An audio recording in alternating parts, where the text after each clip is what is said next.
প্রনোমিনাল adjective বলে। Interrogative প্রোনাউনগুলো যখন অ্যাডজেক্টিভের কাজ করে তখন তাকে ইন্টারোগেটিভ প্রনোমিনাল অ্যাডজেক্টিভ বলে। যেমন ছিল, আমি যদি বলি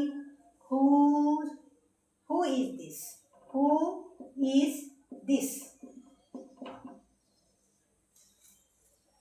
হু ইজ দিস, ওকে বা এটা কে বা ইনি কে, হু ইজ দিস। এখানে হুটা হলো হু দিয়ে কোশ্চেন করেছি, এটা ডাব্লিউএস ওয়ার্ড এবং এটা দিয়ে কোশ্চেন করা হয়েছে, তাই এটা হলো ইন্টারোগেটিভ প্রোনাউন, এখানে ইন্টারোগেটিভ প্রোনাউন।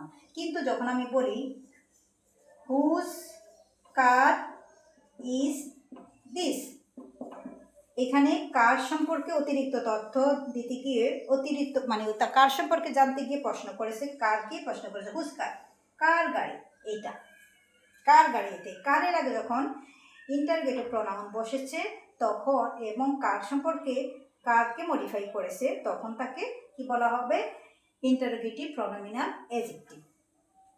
তাহলে এটা হচ্ছে ইন্টারোগেটিভ প্রনোমিনাল অ্যাডজেক্টিভ, এটা হলো ইন্টারোগেটিভ প্রনোমিনাল, আমি সংক্ষেপে লিখি ইন্টারোগেটিভ প্রনোমিনাল অ্যাডজেক্টিভ।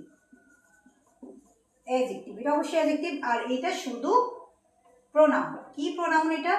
এটা হলো প্রোনাউন, এটা হলো ইন্টারোগেটিভ প্রোনাউন, এটা হলো ইন্টারোগেটিভ প্রোনাউন, তাই না? এটা হলো ইন্টারোগেটিভ প্রোনাউন, এটা ইন্টারোগেটিভ প্রোনাউন। আর এটা যখন হুজ কার, কারের আগে যখন এই ডাব্লিউএস ওয়ার্ডটা বসলো তখন এবং ডাব্লিউএস ওয়ার্ড দিয়ে আবার প্রশ্ন করা হলো তখন এটা ইন্টারোগেটিভ প্রনোমিনাল অ্যাডজেক্টিভ হয়ে গেল।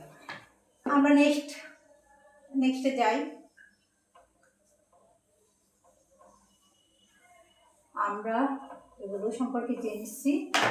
এখন আমরা নাম্বার ধারাবাহিকভাবে যদি যাই, ইন্টারোগেটিভ গেল আমাদের, এখন রিলেটিভ প্রনোমিনাল অ্যাডজেক্টিভ। রিলেটিভ প্রোনাউনগুলো আগে জেনেছিলাম। রিলেটিভ প্রোনাউন হলো ইন্টারোগেটিভ প্রোনাউনের মতোই, বলেছিলাম দ্যাট ব্যতীত বাকি ডাব্লিউএস ওয়ার্ডগুলো যখন দুই বা ততোধিক ক্লজকে দুটা ক্লজকে একত্র করার জন্য যখন এই প্রোনাউনগুলো ইউজ হয় তখন তাকে রিলেটিভ প্রোনাউন বলে। রিলেটিভ মানে হলো সম্পর্ক স্থাপন করা, তাই না? সম্পর্ক স্থাপনকারী। তো সম্পর্ক স্থাপনকারী ওয়ার্ডগুলো বিশেষ করে ডাব্লিউএইচ ওয়ার্ড থাকে আর একটা থাকে দ্যাট। এই ওয়ার্ডগুলো যখন কি করে সম্পর্ক স্থাপন করে তখন তাকে বলা হয় রিলেটিভ প্রোনাউন। আর যখন এই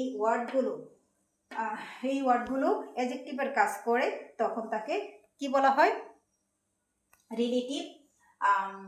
রিলেটিভ প্রনোমিনাল অ্যাডজেক্টিভ।